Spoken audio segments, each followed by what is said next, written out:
What's up, guys? We're here today with our buddy Evan, and we're going to talk about all the hard-hitting issues that you guys have been bringing up.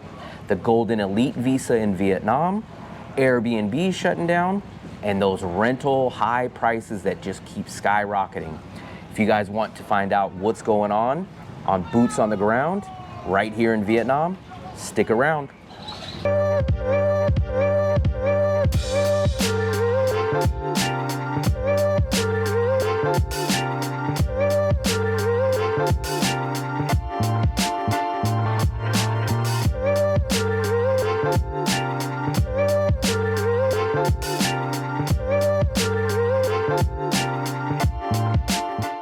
What's up, guys? We are here on another installment of Will and Evan.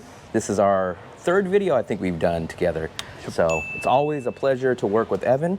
He's a fellow YouTuber here in Danang also. And today we wanted to kind of touch a few topics that kind of been on a lot of our viewers' minds. So the first one that I have kind of seen lately in the news is the rumor and the talk of the Golden Visa, the Golden Elite Visa that Vietnam is hinting, or at least a lot of people are hoping comes around. I'm not sure if you've heard about that. Yeah, so I read about it just, I think in VN Express, or like one of the local newspapers, and then it got picked up by kind of like all the international aggregators. But there was actually, we were saying this off camera, there's a rumor in I think 2019 that this was going to happen, like a kind of so-called retirement visa, or like a buy to play visa. And the rumor was for 10 years, right? A 10-year visa or a 5-year visa where you basically can buy your own temporary resident card. And the news this time is more than a rumor. So it's like the Ministry of the Tourism Board has like actually proposed that they do this, or that they act on this. So it's not just talk, there is stuff happening. And there's some elements behind it. I seen at first, there's another YouTuber out here that's been kind of focusing on it, and I think a lot of people seen that video, so it kind of brought it to the forefront.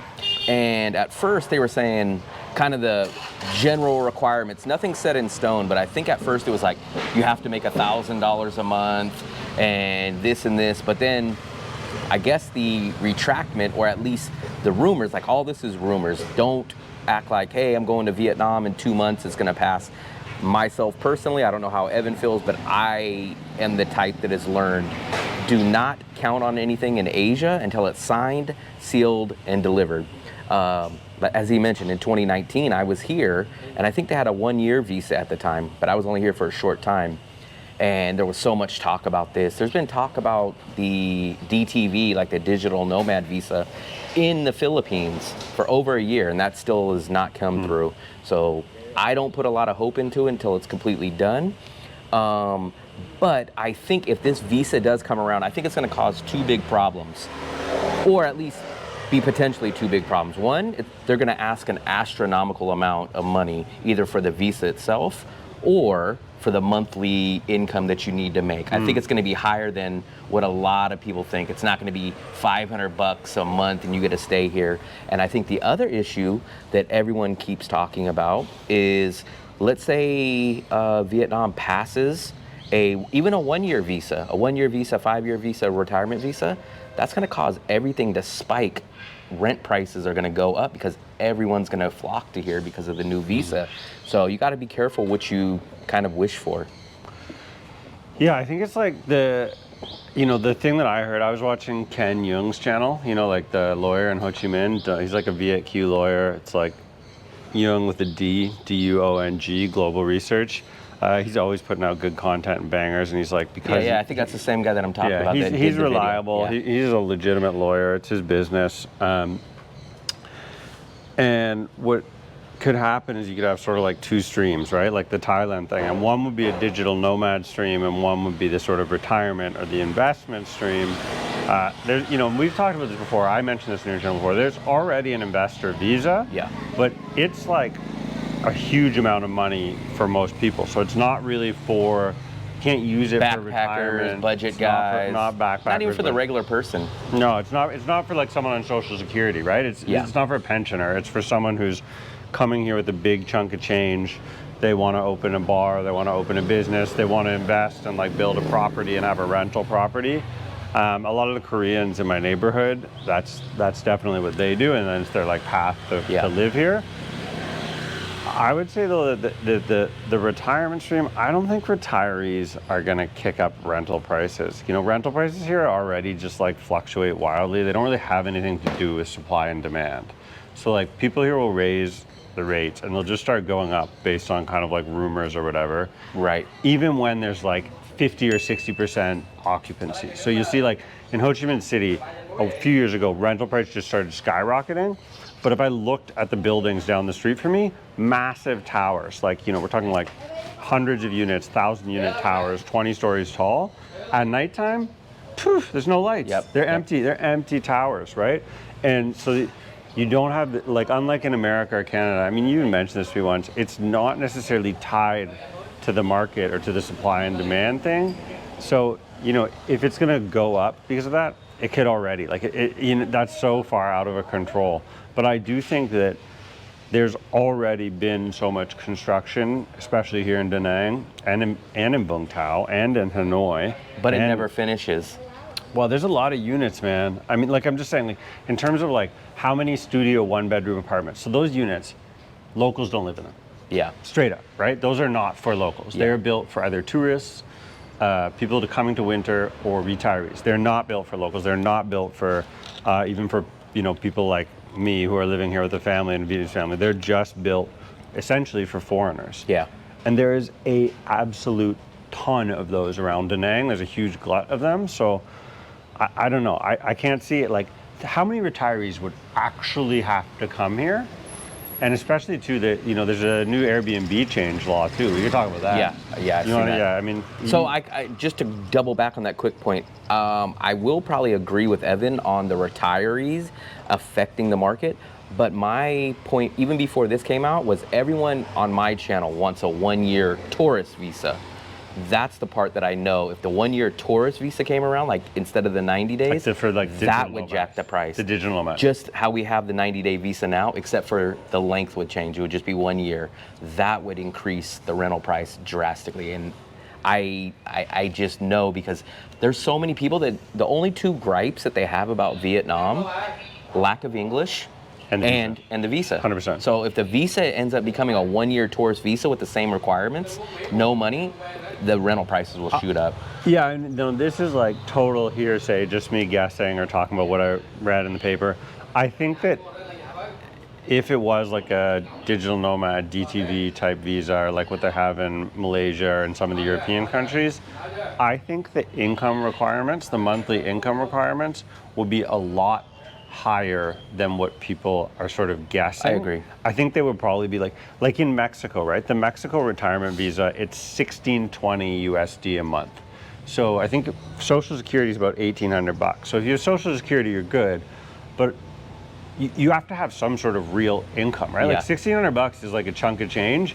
And if you're sort of like doing the digital nomad thing or doing something similar to us, the vast majority of like content creators are not going to qualify. You're just not, right? Like I was with Mike abroad. I interviewed him for my channel the other day. You know, great guy. He's got YouTube. He's got a huge following on Facebook. He lives in Koh Samui, Thailand. He's just been rejected twice for the Thai DTV visa. And money, I think it's the money requirement, right? And it's, or because it's not even like, it has to be steady. It's not like you can make this much money in June, this much money in May, and then this much money in October. It's like you have to have on paper, you're bringing in $2,000 a month, period. Always. There's been a lot of talk on my channel, especially the live streams about the Thailand stuff. So I don't know if you agree with me, but my take is Thailand wants all the younger, cheaper travelers gone. They said, hey, you guys built this country over the past 30 years. You guys backpacked. You guys put us on social media when it first came out. Your job is done. You guys built it. You guys built this great country, the tourism, #1 city to travel to, most populated place for travelers. Now, guess what? All we want is those 50 and above big money makers. So that's why they created the DTV, to make sure that you had the qualifications money-wise. Or The other long-term visa is the above 50. So now they're like, hey, you know, you guys backpackers, broke guys, you guys, we're done with you guys. You guys done your job. Now we're ready for the big time guys. And I think that's my belief. I wonder too, though. I mean, and I'm sure that's true, but like just about like the reasons or the motivations. I think about Spain, which is like famous now for over tourism, right? Like there's huge issues, the housing crisis, the cost of living, everything, all the stuff that people are sort of like worrying will happen here, but aren't even close to happening here yet, have happened there. And Spain just canceled their golden visa. So after 12 years, they just canceled theirs. And you know, what's the other country? Portugal? Amsterdam has a big campaign basically telling younger British men not to visit, that they're not welcome. And it's because there's this sort of pushback, I think, in tourism of that, of like we don't want you to come here and just get pissed drunk, not learn a word of the local language, you know, stay for 5 days here, 5 days there, whatever, right? Like, in other words, like the kind of traveler who's a long-term traveler, but zero integration. They're staying in, like, you know, the equivalent here would be like, I'm going to stay in Antung in a bubble for 6 months, never meet a local Vietnamese person, you know, never talk to anyone, never integrate in the community. Because I think that's like, you know, there's some pretty good evidence from around the world now that like, that's not that beneficial for a country or its economy, right? Like, anyway, sorry, go for it, man. Yeah, no, I agree. So I think the pendulum is kind of swinging. When I used to travel, my first real international travel was 2019 was my first real international travel. And it was just so cheap back then. And it just seemed like, hey, this is just the normal way to travel. And COVID happened, jacked up the prices. I'm sure everyone realizes how much more expensive airline prices are. Not only are airline tickets more expensive, but now they have layovers. I remember traveling back in 2019 in Southeast Asia, and I would get a ticket from the Philippines to Bali for $27 on Air Asia, direct flight. And now that ticket's $50 or more, and it has a layover in Ho Chi Minh or it has a layover in a random city. And I'm like, why do these tickets? But that kind of ties me back to, I think countries were like, hey, at first we just wanted to let everybody in. We wanted to have business to be booming, lots of people here. But I think now, after a few years went by, they're like, hey, we want to start vetting some people, and we don't want, like you said, the drunk guys here. We don't want the guys that are going to do this. And I think they got people hooked on traveling, and now they're going to say, hey, now you guys got to jump through some hoops, and you got to meet our requirements. Where back 2019, or probably even before, it was kind of a free-for-all. Yeah, and like, I think too, like, it's easy in our, not just in like my physical bubble, but like in my own like YouTube world bubble, to think only about my audience. Like, for example, right, like my sort of core viewers, more than half of them are American. Another big chunk, we're talking Canada, UK, Australia. Then like, yeah, there's some Vietnamese audience, but I think even a lot of those views from Vietnam come from tourists, expats and tourists and travelers within Vietnam when they're watching. So I forget what the number is, but I think first quarter 2025 has now officially, it is now rebounded from before COVID and gained. So it's the first time that Vietnam's back to pre-COVID tourist numbers and now back on the path of actual growth, which is like what the country wants. It's what the tourism board wants, right? Yeah. They're not satisfied with the numbers they have now. They built infrastructure, they want it to grow. Right. But when I was looking at these numbers, I think American visitors were 360,000. She's talking about 360,000 out of 24 million. That's what, 1%? Yeah. So if chances are, not everyone watching this video, but a lot of people watching the video, at least half the people on my channel watching, you're literally like 1%ers of the people coming to Vietnam. The vast majority, like more than 3/4 of the tourists and visitors who come to Vietnam come from Asia. They come from Korea, from Taiwan, from Singapore, from Indonesia, etc. And so it's really easy in the sort of like, I think in like my own bubble and my own like, you know, speaking to North Americans or speaking to English speakers, or, you know, the reality is my demographic is more or less people who look and have a somewhat similar background to me. Yeah. And that's not the reality for most of the visitors here. Yep, that's true. Another thing that we wanted to hit on is a lot of people have been talking about the Airbnb ban. So I know that kind of affected Thailand. That's just kind of popping up now.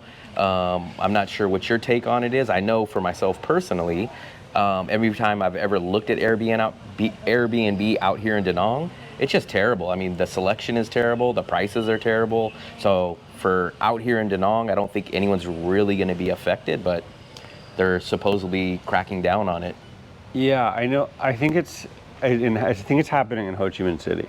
And again, I never personally stayed in an Airbnb, that kind of place there.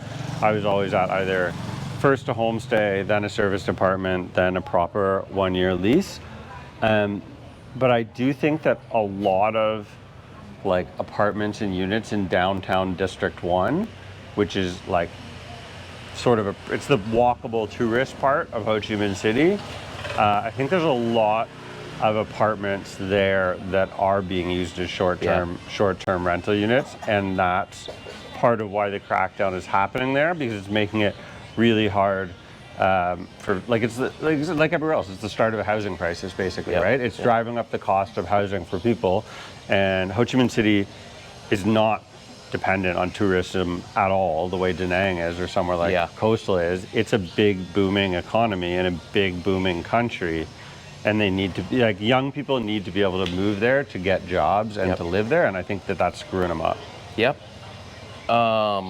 I know certain people, not only out here, but back in the USA, that would buy properties just to rent them out on Airbnb. And that's what's happening, is that you got that fine line of people that want to go buy a property, but then people that want to rent it out. So it's like, where's the fine line? Like, do you want people to rent out Airbnbs? Should they buy property? Like, that's the thing, because I know a lot of people during COVID, they were like, I'm going to buy a property and then I'm going to put it on Airbnb, and now all of a sudden I'm going to make all this money. And it's kind of like, it's kind of a fine line, because you're like, that's an awesome, great investment, but at the same time, now those people are only dedicated to rent those places out on Airbnb, which is going to cost 4 times what it would cost if they would just rent that out to someone else. So kind of a weird situation. It definitely looks like it's being cracked down on here in Vietnam. Like you said, it's probably starting in Ho Chi Minh first, but that kind of ties into the other thing that everybody, a lot of my viewers specifically, are realizing, is the rental inflation that's going on here in Danang. So I know you've been in your place for a while, so you're not really on the hunt. You're not doing a lot of apartment or hotel videos, but I have noticed over about the past 6 months, it felt like a light switch. Back in September, I just noticed there was so many more Westerners, more than I've ever seen, because I've been here all the way since the beginning of 2023. And right around September of 2024, it was just like I walked outside, all the Koreans were gone. Mostly there's Koreans here. This is the biggest Korean hotspot place. For sure. And all of a sudden the Koreans were gone, and the very next day, I see I see Australians, Eastern Europeans, and I was like, very weird, okay. And then all of a sudden, I looked at these places, because in Danang, you're gonna see the same rental places all the time. You'll see the same pictures, and they'll pop up every 2 or 3 months whenever someone's lease is up. And I was like, hey, I looked at that place. That place used to be 6 million. Damn, it's 8 million. Oh, that's weird, that landlord. But then it was a pattern. A lot of these places were like 6, 7 million. Now these 1 bedrooms are going for like 9 and 10, and I'm like, what is going on? But just to summarize it really quickly, not to get too deep into it, because we did a whole video on it, but I believe, my personal belief is that there's a lot of people coming from, I always say Boston or New York, maybe Toronto, San Francisco, and they're saying, hey man, back at home, I rent a studio for $2,000 a month. They only want $1,000 out here. What a great deal. I'm not gonna negotiate, I'm a Westerner. That's rude, we're not gonna do that. And then they'll slap down $1,000 out here on a studio that's really $300. And that's what's causing the inflation.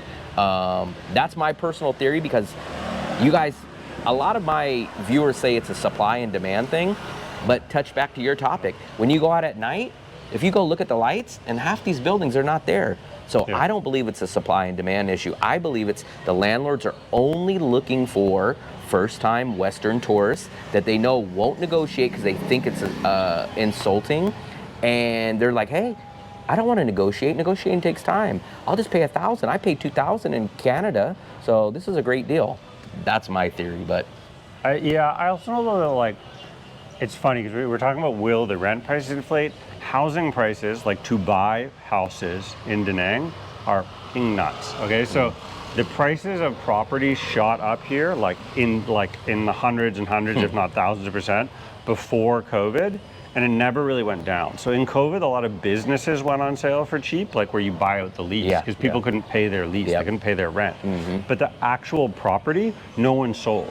And so like tiny little row houses around where I live are, not that they're selling per se, but they're like on paper value, what people want for them Wow. is $500,000 US. Okay? That's crazy. It's crazy. And if you've seen the size and quality of these houses, the way they're built, you'd be like, that's nuts. And the reason it's nuts though is because they're just speculating that at some point in time, a hotel or development is going to come buy them out, right? They're not for sale for like people like me and my wife who are looking for like a starter home or a home for a young family. They're for sale because they're waiting for someone to literally come buy the entire block and build a big condo or build a big hotel development, which has happened here, right? And so you get this like, the price is like, well, it's X number of dollars per square meter or per square foot, because that's what real estate's selling for in Da Nang. Whereas like that, like what we pay in rent versus what our house would supposedly we'd have to buy it for, Right. it'd be like 1,000 months, right? We'd have to rent it for like 100 years. In other words, it's not profitable Right. for a landlord. Right. And so I don't know how that would affect it in condos, because condos, you can still buy them cheap. Go right now on an English website, which is going to be the most expensive prices you're ever going to see. On English language real estate websites in Da Nang, you can easily find a condo for sale for, say, 120 US. Okay. 100 US, 120 US, which is like around 3 billion BND.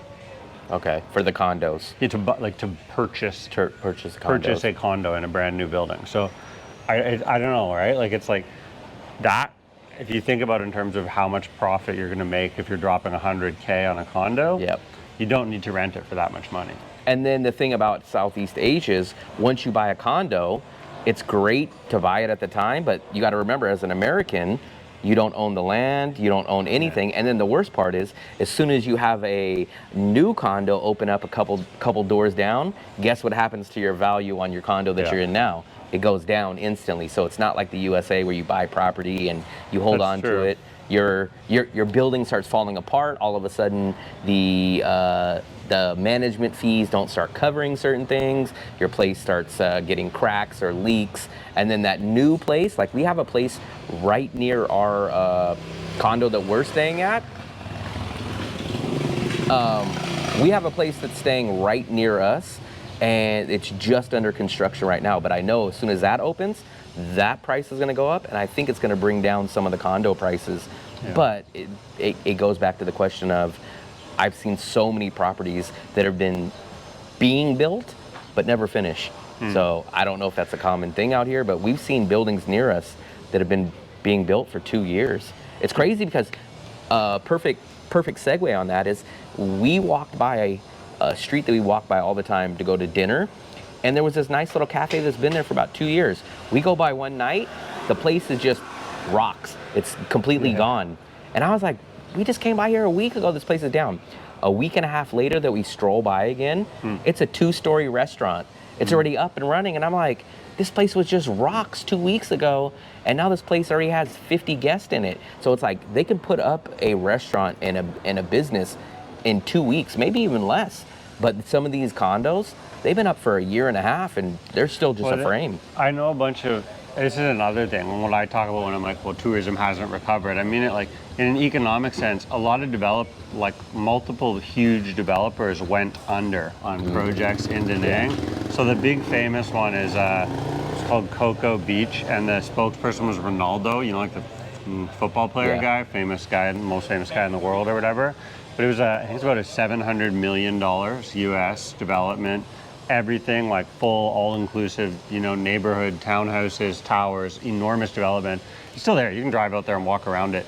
And it was like finished to the extent that like the restaurants had like decor in them and signs and stuff before COVID. And then COVID hit and they couldn't pay back investors. They lost on the interest and they literally just went under. And it's like probably a 70 to 80% finished development of $700 million. So someone literally swallowed $500 million on crazy. it. And it's just sitting there, right? And it's like, and there's tons of other ones not on that scale. I believe it. Yeah. That COVID just pounded a lot of the businesses. It was kind of crazy to me. I knew one thing was going to happen because I traveled right before COVID. I knew travel was going to be extremely cheap or it was going to be extremely expensive once COVID opened. And to my surprise, I think it was extremely expensive from what I kind of used a baseline to travel in 2019. I still can't believe, I don't know how much you traveled in 2019, but for me, everything was just so cheap. And then as soon as COVID opened, it seemed like all these places wanted to triple, quadruple their prices because they're like, oh, we lost all this money from 4 years ago. So that $12 hotel that you stayed at is now $48. And I'm like, but what else do you get? No, it's the same room. It's just 48. So it's kind of like, it's crazy, but. Well, that is, inflation is real here too. It's harder to find the numbers and the data on it, but prices on absolutely everything have gone up significantly in the 5 years I've lived here. My next video coming out on my channel next week is a cost of living comparison for how much does it actually cost to live well in Ho Chi Minh City.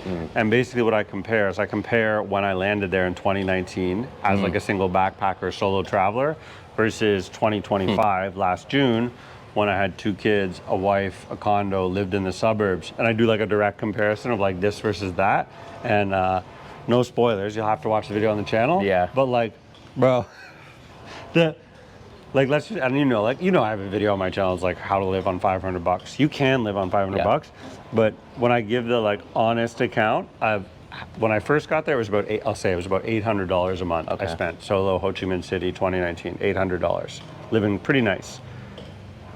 When I actually went through my own numbers and looked at what we were spending when we left last June, it blew me away. Like it was it had gone up so much, so much. Just Danang is so much cheaper than Ho Chi Minh. Yes. It's just insanely cheaper. And that's kind of just something that you pay to play. That's basically the theory in Ho Chi Minh. You want the big, fast-paced life. You want everything around there, you're going to pay. So you're not going to get away without paying. That's why I love the city of Danang so much. I just feel that you get so much bang for your buck here compared to other cities. So we kind of touched on the golden visa, which is still rumored. Don't book your tickets. Don't sell your stuff at home and say, hey, Will Travels and Evan told us that there's going to be a golden visa and I'm going to book my ticket and I'm going to get that. It's far away. My opinion is I don't even think it's going to come out anytime soon. And if it does, I think it probably won't even be till next year minimum. But it's everyone's guess, and that's a great thing. If you guys have an opinion on when it's going to come out, pop it in down in the comments. If you have any questions or anything specifically about Airbnb, the golden visa, rental prices, pop that down in the comments also. Was there anything else that popped up recently that you kind of couldn't wait to talk about? I think just the same thing, Any questions, hit me up. I'm always around. I guess the other thing I would just say is it's still, end of the day, it's still one of the best value options in the world right now to live here. Yep. And most people who are coming here aren't living here. It's all that sort of talk. It's not based on reality. It's not based on actual numbers. You're not, it's like is it too late to start YouTube? Is it too late to go to Danang? No, don't be ridiculous. Haicho has more than 1 million people across the river. And the only thing that there may be an actual supply and demand issue here is if you go to the 4 blocks over there known as An Tung Tourist District walking streets. and they're literally 4 square blocks built for tourists. So if you're there, you're a tourist. You're not living here. Yeah. That's my opinion. Doesn't matter how long you stay in Antone, it's a tourist district, and as long as you stay there and you don't leave there, you're not really living in this community. You're not actually living in the city. Right. Right? Like, you know what I'm talking about. The Bikini Bottoms. The little all walking the way. area. Great restaurants, great places to go visit. I'm going to meet up with a dude who owns Adobo, a Mexican restaurant there later. Excited to check that out. It's a wonderful place for that, but just the reality is for living, right? Yeah. Those are hotels. Yeah. Those are short-term stay places. And it's just crazy. So I live nearby that area, don't get me wrong, but I live about a 10-minute walk up. Now, I love those restaurants. I love the Bikini Bottoms, everything all the way on up and down those streets. But I just couldn't live there. It's just too noisy. There's a whole different crowd. It's not a regular neighborhood. It's not. People pop in and pop out, pop in and pop out. They get drunk, they come in, then there's a new batch. So it's not a real neighborhood. It's a great place to go get some food, and it's a great place to maybe stay for 3 to 7 days if you're into the party scene. But it's not a real life living neighborhood. That's my opinion also. But I live about 10 minutes up north in still Antwong, but we are secluded and we do not hear the parties, the karaoke. We don't hear any of that. Plus, we're on almost the top of the building, so that's kind of the good thing about. I never deal with noise or anything like that. So I don't know. I think we touched a good amount of topics. I would really like your guys' opinion. How often do you think me and Evan should do some more videos? We always love meeting up. He lives a little bit further, but we always try to make some time. Maybe like a weekly thing or so to try to do a little bit of a kind of Keep it regular. Keeping it in, trying to like a video podcast. But let us know what you think. Coffee and my water. But once again, I appreciate it, and I appreciate Evan for taking his time out. Check out his channel. We're gonna pop the description in the link below. And please hit the like and the subscribe button on both of our channels. It does help our channels grow. Once again, I appreciate it. Happy travels. Take care.